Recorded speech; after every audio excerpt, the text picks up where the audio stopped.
साथियों नमस्कार, जोहार। जीटी रोड लाइव में आपका स्वागत है। मैं हूं अभिषेक सिंह। साथियों, एक नेता, चाहे वो विधायक हो, चाहे वो सांसद हो, चाहे वो एक मंत्री हो, वो हमारे और आपके बीच का होता है। और एक नेता कामयाब तब होता है जब एक जनता का दर्द उसे अपना लगता है। एक नेता कामयाब तब होता है जब एक छात्र की जरूरत उसे अपनी लगती है। एक नेता तब होता है जब एक किसान का दर्द उसे अपना लगता है। एक नेता तब होता है जब एक विस्थापित या फिर किसी जरूरतमंद आदमी की जरूरतें जो है उसे वो अपनी लगती हो। साथियों, सबसे पहले एक वीडियो आप सुनिए। इस वीडियो के बाद जो है हम आगे चर्चा करेंगे। ऑफिस चले जाता है और वहाँ से जो समस्या आती है सर, समस्या का समाधान तो ही करिए।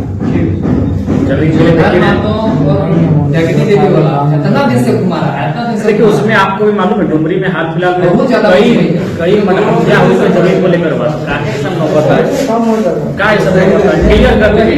ब्रोकर जनता को मत समझिए। हमारा एक ही चीज करना है, किसान, आम किसान को उसको इज्जत दीजिए। आज उस अन्नदाता के चलते पूरे ब्लॉक पूरा सिस्टम चल रहा है। अरे लूट मार चल रहा है। वो अन्नदाता को आप घुमाइएगा। एक आम किसान है, कितना दिन से दौड़ रहा है, खेती हो रहा है, परेशान हो रहा है। इसी तरह वो शिकायत नहीं आने। हर गांव की समस्या है, यही का नहीं। देखिए बड़ा बाबू, थोड़ा सा जमीन का जो मामला है गंभीर मामला है। डुमरी पूरी तरह से ग्रामीण क्षेत्र है, खेती बाड़ी करने वालों का क्षेत्र है, तो परेशानी उनका ना हो, इसका ध्यान रखें। और हर आदमी को आप ब्रोकर मत समझिए जमीन का। सीओ का सबसे बड़ा हालत यहाँ, सीओ ऑफिस में सबसे बड़ा दिक्कत है। आप लोग सोचते हैं कि हर किसान भी ब्रोकर है, यही हालत है। अभी ब्रोकर है, ब्रोकर के साथ आप करते हैं 3 लाख 4,000 रुपया डिस्ट्रीब्यूट करेंगे, तब हम ऑनलाइन करेंगे, तब ये करेंगे। मगर आम किसान है जो खेती पर डिपेंडेंट है, अगर उनकी तकनीकी कुछ गलतियां हैं और उस आदमी को इतना घुमा रहे हैं जिसका कोई हल नहीं। हर गांव की समस्या है। नहीं सब, अगर है आपका ब्लॉक में ऐसे लोगों को बोलिए, उन पर कार्रवाई करिए।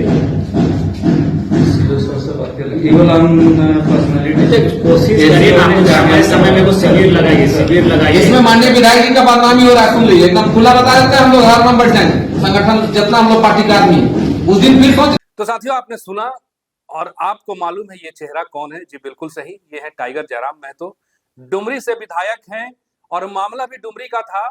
और देखिए किस तरह से, चाहे वो कोई भी वक्त हो, सीधे सीधे वो अधिकारी के सामने पहुंच जाते हैं और उसकी बात को रखते हैं, जिसकी वो जरूरत हो या जिसकी वो शिकायत हो, और तत्काल उसका निदान भी करते हैं। ये पहला केस नहीं है साथियों, इस तरह के कई एक मामले आप देखेंगे। जब भी किसी को रात में जरूरत हो या दिन में, या फिर कोई उनके पास का मामला हो, उनके विधानसभा क्षेत्र का मामला हो, या फिर किसी बाहर दूसरे जगह का हो, कोशिशें उनकी यही होती है कि भाई उसकी जो तकलीफ है वो हमारी है और उसका जो निदान है वो भी हो जाए। उसी समय वो संबंधित अधिकारी को, पदाधिकारी को फोन भी लगाते हैं, या फिर अगर बात नहीं बने तो फिर संबंधित विभाग के मंत्री मंत्रालय तक से भी बात करने में वो पीछे नहीं हटते। संबंधित वीडियो में आप देख रहे हैं, वो ब्लॉक के पदाधिकारी हैं, वीडियो हैं, और मामला था कुछ जमीन से संबंधित अनियमितता का, जिसको लेकर के वो सीधे पहुंच जाते हैं और उसी समय तमाम बातों को रखते हैं और हल की कोशिश रहती है उनकी, चाहे वो इस मामले में हो, चाहे इससे संबंधित किसी भी मामले में हो। अभी आप देखिए, कुछ दिन पहले जब विधानसभा का सत्र चल रहा था, उस दरमियान भी झारखंड में, चाहे वो मामला विस्थापन का रहा हो या फिर भूमि अधिग्रहण से लेकर के अवैध कमाई, चाहे वो बालू की हो, चाहे किसी भी तरह की, इन सब को बड़े ही प्रखरता से उन्होंने विधानसभा में रखा भी था। और आप देखिएगा कि किस तरह से एक विधायक होकर के भी जेएलकेएम के उन्होंने एक तरह से पूरे के पूरे विपक्ष का एक दायित्व निभाया था। विधानसभा में जो भी जनता से संबंधित मामले हो उसको भी बड़े प्रखरता के साथ उन्होंने रखा था। सिर्फ यही नहीं साथियों, छात्रवृत्ति के मुद्दे को भी लेकर के वो लगातार प्रशासन पे या सरकार पे प्रश्न चिन्ह उठाते रहे हैं। चाहे वो मामला विद्यार्थियों के भविष्य का हो, चाहे वो परीक्षा का जो वार्षिक कैलेंडर है वो जारी करने का हो, या फिर मामला हो छात्रवृत्ति से संबंधित। आप देखिए, अभी कुछ दिनों पहले उन्होंने डुमरी से एक 4 दिवसीय यात्रा की भी शुरुआत की थी, जो हजारीबाग समेत कुछ जिलों को, 4 जिलों को कवर करते हुए रांची में आकर के उसका समापन हुआ था, जिसका उद्देश्य क्या था कि छात्रवृत्ति की जो राशि है वो तत्काल छात्रों को दी जाए। उसके साथ ही साथ तमाम जो एक परीक्षा से संबंधित जो विलंब हो रहा है उसको लेकर के भी सरकार जो है वो छात्रों की बात को सुने, उनके बातों को ध्यान दे और परीक्षा जो है वो नियमित समय पे ली जाए। न सिर्फ झारखंड में साथियों, बल्कि आप झारखंड के बाहर भी देखिएगा तो उनका जो एक जुनून है या फिर उनकी जो लोकप्रियता है वो भी रही है। जब याद होगा आपको बिहार का चुनाव था, उस दरमियान भी बिहार के एक शिक्षक जो है उन्होंने भी चुनावी शंखनाद किया था, तो किस तरह से युवा होने के कारण ही वो बिहार भी पहुंच गए थे और उनके समर्थन में सभाएं भी की थी, जहां पर आपको उनकी लोकप्रियता का एहसास हुआ होगा कि किस तरह से युवाओं का जो एक हुजूम है पूरा का पूरा सड़कों पे आ गया था। साथियों, अभी लगे हाथों बंगाल में भी चुनाव होना है, आप देख रहे हैं कि उसकी भी तैयारी झारखंड लोकतांत्रिक क्रांति मोर्चा कर रहा है और लगातार इधर टाइगर जयराम महतो बंगाल में भी रहे हैं और इसके पहले भी तमाम मुद्दों को लेकर के वो बंगाल का दौरा करते रहे हैं, चाहे वो पुरलिया रहा हो या फिर जंगल महल के खास क्षेत्र रहे हों।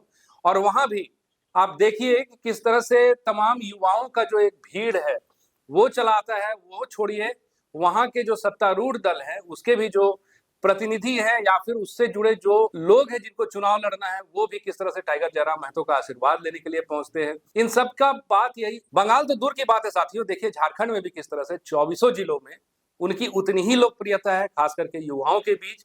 और हो भी क्यों नहीं, किसी भी जिले से जब भी उनको किसी भी तरह का फोन आता है, चाहे वो मदद की बात हो या कुछ ऐसे हादसे हो जाए जहां पर बतौर सहानुभूति भी वो जा सकते हैं, वहां जरूर जाते हैं। और आने वाले समय में भी देखिए, अब चूंकि बंगाल का चुनाव वहां कितने निर्णायक होते हैं, ये सब वक्त पे है साथियों। आज के लिए बस इतना ही। जाते जाते आपसे वही आग्रह है कि अगर आपने हमारे वीडियो को लाइक नहीं किया है तो जरूर कर लीजिए, शेयर और कमेंट भी जरूर कीजिए। आज्ञा दीजिए, नमस्कार, जय हिंद, जय भारत।